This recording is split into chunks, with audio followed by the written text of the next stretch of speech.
আসসালামু আলাইকুম, সবাই কেমন আছেন?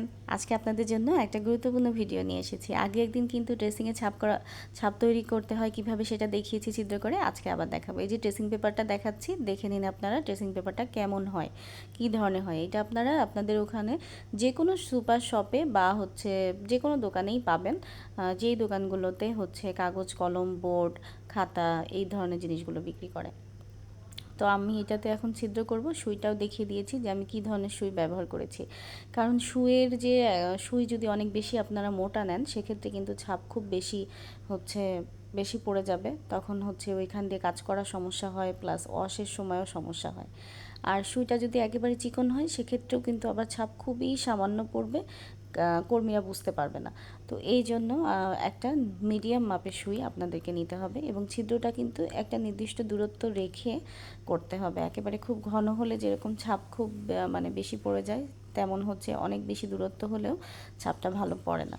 তো ভিডিওটা বারবার হচ্ছে যে ঝাপসা হয়ে যাচ্ছিল, এই জন্য আমি বারবার চেষ্টা করছিলাম ভিডিওটা যাতে ঝাপসা না হয়। বারবার চেষ্টা করছিলাম ঠিকভাবে সুন্দরভাবে করার। ছাপ দেওয়ার সময় কিন্তু আপনারা একটা জিনিস মাথায় রাখবেন, মানে এই যে ড্রেসিংটা তৈরি করছেন এটা দিয়ে যখন আপনারা ছাপ দিবেন, তখন একটা জিনিস মাথায় রাখবেন যে ছাপটা যেন হচ্ছে উপরের পাশেই পড়ে। মানে অনেক সময় হয়ে যায় কি, তাড়াহুড়োয় আমরা উল্টো পাশে ছাপ দিয়ে ফেলি।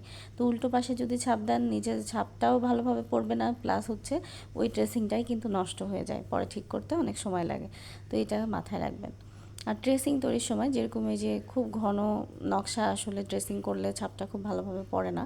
আমরা এটা চেষ্টা করেছি নির্দিষ্ট দূরত্ব রেখেই করার, তবে ফুলগুলো আসলে এত কাছাকাছি এটার যে একটু ঘন হয়েই যাবে। তারপরেও আমরা চেষ্টা করছি যতটা সম্ভব ভালোভাবে করা যায়। আপনারা একটা জিনিস খেয়াল রাখবেন, ছাপ মানে যখন আপনি ড্রেসিং তৈরি করবেন, ডিজাইনের ছাপের জন্য যে ড্রেসিংটা তৈরি করবেন, সুই ব্যবহার করবেন, তখন কিন্তু এই কাপড়ের নিচে অবশ্যই একটা হচ্ছে পাতলা কাপড় দিয়ে নেবেন। মানে পাতলা কাপড় বলতে মানে মোটা কাপড়, নরম, মানে নরম বলতে চাচ্ছি, যেটার ভিতর সুই খুব দ্রুত ঢুকে যায়। বা সবচেয়ে ভালো হয় একটা ছোট বালিশ, নরম বালিশ ব্যবহার করলে।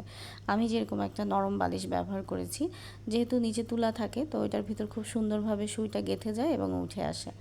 কারণ সুইটা যদি গেঁথে গেঁথে আপনি না করেন, তাহলে কিন্তু ছাপ ভালোভাবে পড়বে না।